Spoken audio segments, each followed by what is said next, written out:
are there any neat things that you enjoy about winter bird watching? Yeah, a little bit of all of it. I tell you one thing I've noticed. You come to the fall time. In fact, during the year when you're watching birds, it's interesting. You don't really see them unless like there's a bright cardinal out on the end of a bare branch. You see it immediately. But until they move, you don't really notice them that much. You see them at your feeder, but you don't see them in the trees.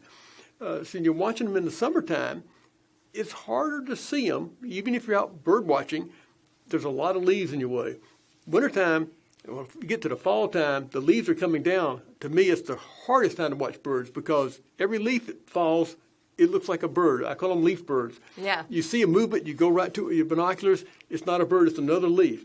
Thousands of leaves, one bird. You're not going to see it. But now the leaves are down. You see them all. You can just sit and watch them queuing up out on the limbs, waiting to come into your feeder and take their turns.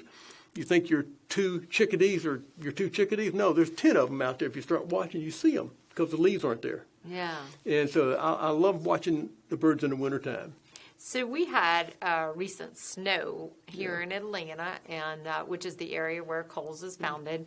And, oh, my gosh, it was so beautiful to see the birds out against the snow background. And I love those pictures. And I'm wondering if any of our Coles fans got any great, winter bird pictures. Do you like them especially?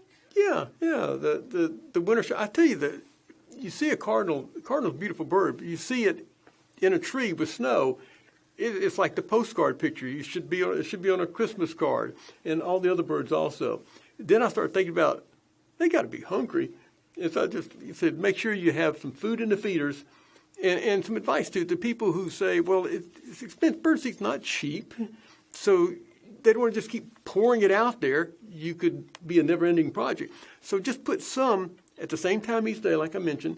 Maybe fill your feeder halfway if that's to measure it out. I prefer to fill them all the way, but as long as you're consistently fill your feeders at the same time every day, or keep them filled all the time. Otherwise, birds will tend not to be as numerous at your feeders because they get tired of showing up and there's nothing there. They're not going to waste the energy to keep coming back to the restaurant that's never open. So it's only open one day a week. You don't know what day that is. They're not going to show up. So keep it filled consistently.